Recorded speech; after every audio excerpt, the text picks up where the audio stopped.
this line out. But I don't think that's necessarily entirely possible, just because I need it for this hole. Because if you think about it, the straightest thing is going to be 2 points. So having 3 points is a little bit straighter than having 4 points. All right, come on. There we go. There we go. There we go. All right, there we go. So it's a little bit more intricate pieces. You're going to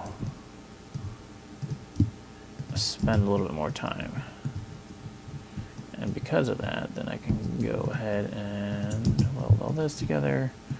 A nice line right there. There we go. So that cleaned it up quite a bit. Alright, and I'll probably eventually clean this all up when I get the actual camera, the camera hole itself. Or, yeah, when I start working on the camera hole. Alrighty, so I know that was a little bit of a process for this little slit and this little thing, but those are kind of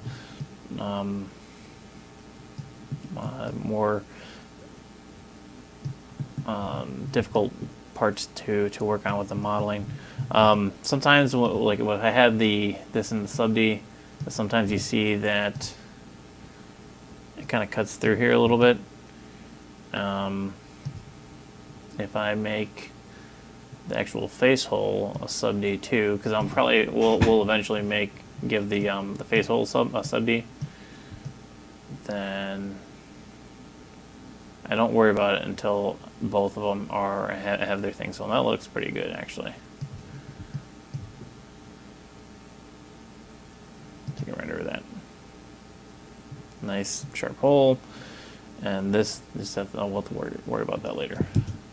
All right, okay, so take that out. Take that out. There we go.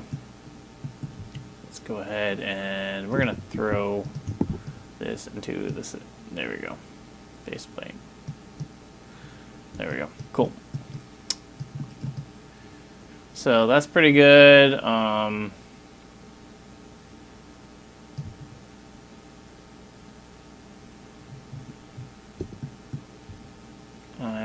going to go ahead and actually, let's go ahead and set this thing. Let's add that edge loop in there. Loop.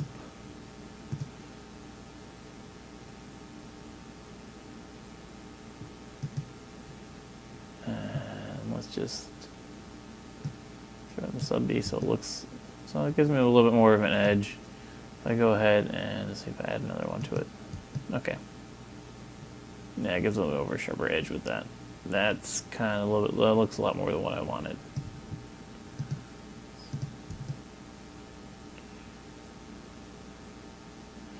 And all the reason I got that is because I just added a couple holding lines.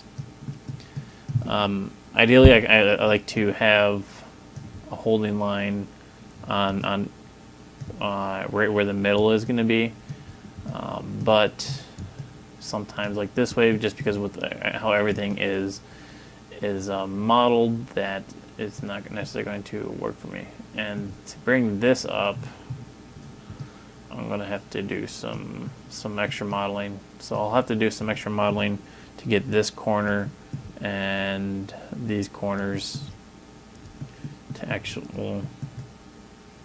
These bottom corners looks like they're pretty fine. So I probably would need something that's going to come around over here. Oops. A little bit closer to the actual edge itself. See, kind of gave me a little bit, maybe a little bit too much. There we go. I'm eyeballing this at this point. And there we go.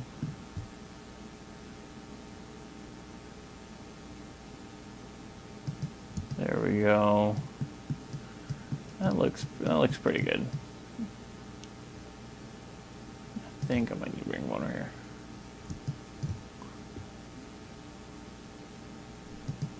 Okay, so now I have these holding edges, so if I take this out of there, that what I have is these holding edges down here go, and they're going to make sure that this has a nice lip to it. But if I want, but these holding edges, what they're going to do is that they're going to hold a more true to this actual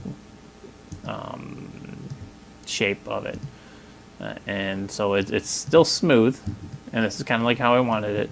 And you can also get away with beveling too if you wanted to. This, if you really think about it, the way I kind of did it is it is in a sense its own type of beveling. I just manually did it. All right, so what we're going to do here is we're going to go ahead and make this piece right here.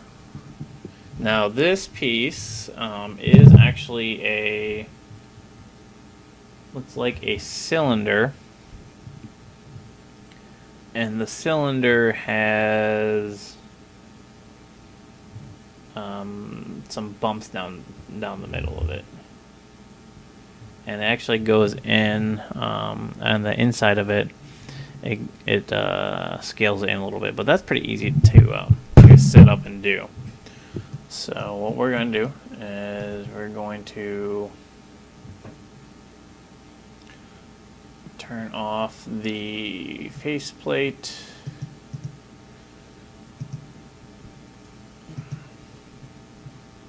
All right, close all those. And what we're going to do is I'm going to, from what I see right here, is that this is how long it's going to be. This is right where it's going to have those little ridges, and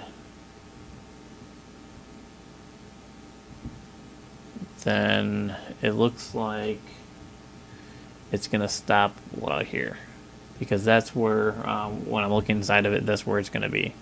And the thing with these reference pictures that I gave you guys is that it's not 100% spot on, just because of the way that I guess my camera was taking the pictures or something like that. So, alright, so what we're going to do is I'm going to go ahead and I'm going to go right here, and I'm going to make a tube, because this it's flat on the top part, and it's going to give me a nice solid looking middle piece right here. And what I'm going to do is I'm going to go ahead and select this. I'm not going to worry about I'm going to make the, hold on, where is it, the inner radius right here. I'll make this really thin, but we'll actually, let's work on getting it the right size first before I mess with that too much. Alright, so go ahead and take this in.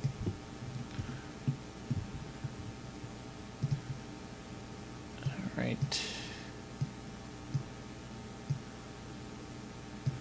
Go ahead, put this material on it. There, I can see through it. Scale it down. And I'm going to scale it down so that I can see what's going on with the outer lip. And right now I'm just going on the actual lip of the camera nose a little bit. And that actually looks pretty decent with the inner ring. Okay, so next trick I'm going to do is I'm going to go ahead and get the side view and just make sure that I got the right amount of, actually I'll have to edit that later. But okay, so what I'm going to do is is I'm going to put the edges on so I can see how many edges there are and segments. So okay, I'm actually going to make this a whole piece itself, and so I'm going to use a lot of spans here, just because it's going to help me in a little bit. So I might add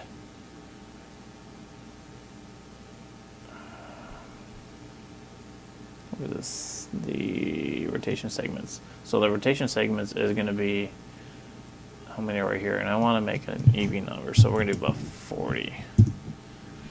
And then we're going to make sure that I'm going to have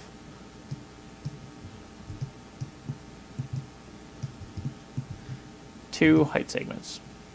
And I'm going to show you exactly the reason my thought process with this. And in 1 second. Okay, so I have all those segments set up. I'm actually going to make a copy of it, just in case I need to go back and add more rotation segments if I don't like it. Alright, so have that set up. I'm going to make it editable. Now I'm going to work on getting the actual length of it set up. And we're going to select vertices.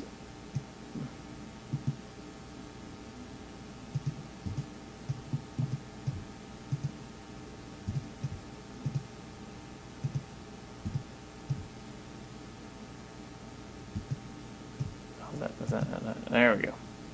I guess I didn't select the object when I was trying to get it. Okay, so what I'm going to do is I'm going to bring this, and I'm going to get all of these rings set up, and I'm going to bring this top part back to the right where that's going to be.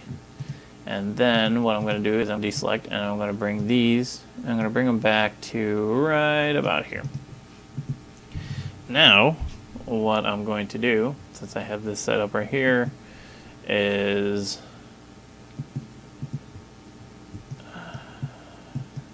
I'm going to do a little bit of a trick, and I'm going to blow your guys' minds. Alright, I'm going to go ahead and select all of these faces. It's going to let me. And we'll just do it this way. Okay, select these faces. We're just going to select the outer faces.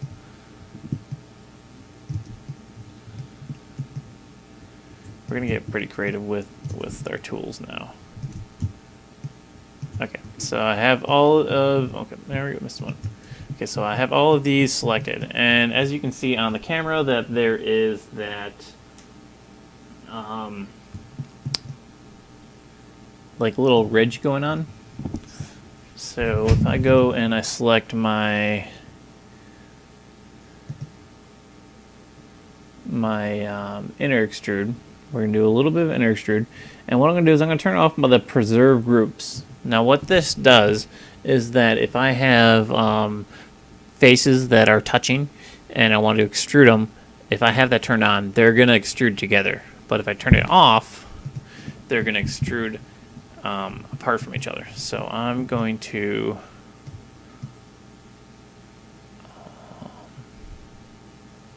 extrude that just a tiny bit. Extrude it just a tiny bit. And I want to actually bring, well, I'll actually sew that together. Alright. So since these are not,